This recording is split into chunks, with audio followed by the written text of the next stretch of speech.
경북경찰청 김천경찰서에서 조사를 받게 되는 상황을 기준으로 말씀드리겠습니다. 안녕하세요. 법률사무소 아신입니다. 경찰 출석 요구를 받으면 대부분 사실대로 말하면 괜찮지 않을까라고 생각합니다. 그런데 수사는 이미 고소 내용과 참고인 진술, 확보된 자료를 중심으로 방향이 잡혀 있는 경우가 많습니다.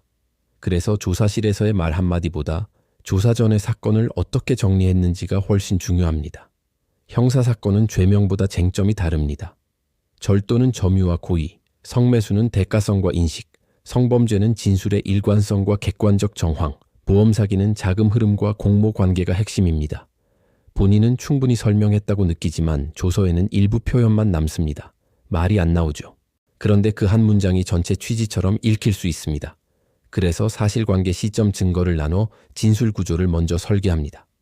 경찰 단계는 끝이 아니라 이후 절차의 출발점일 수 있습니다. 송치 가능성, 기소 여부, 재판에서 다툴 쟁점까지 함께 봅니다. 인정할 부분과 다툴 부분을 구분하지 않으면 이후 대응이 흔들릴 수 있습니다. 사건을 맡을지 여부도 감정이 아니라 증거의 방향, 법적 쟁점, 민사 확장 가능성을 기준으로 판단해 왔습니다. 상담은 설득이 아니라 판단을 돕는 과정이라는 태도를 유지합니다. 형사 문제는 민사 분쟁으로 이어지는 경우가 많습니다. 합의, 손해배상, 채권 관계가 동시에 얽힐 수 있기 때문입니다.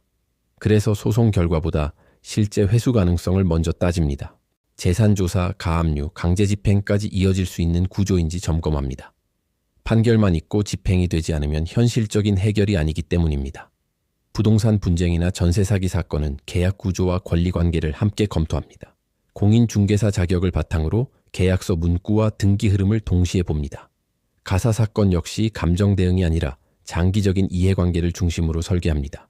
이혼, 재산 분할, 양육권은 이후 분쟁 가능성까지 고려해 방향을 잡습니다. 출입국 문제와 형사 절차가 얽힌 사건은 형사, 민사, 행정을 나누지 않고 하나의 흐름으로 종합 검토합니다. 상담부터 조사, 소송, 집행까지 직접 이어가며 준비해왔습니다. 2009년 실무를 시작해 2014년 개소 이후 현실적인 설명 중심의 태도를 유지해온 이유도 여기에 있습니다. 이런 기준으로 사건을 다루는 곳이 법률사무소 아신입니다. 상담이 필요하다면 영상 설명글을 참고해주세요. 구독과 좋아요는 보다 꼼꼼한 법률 상담에 도움이 됩니다.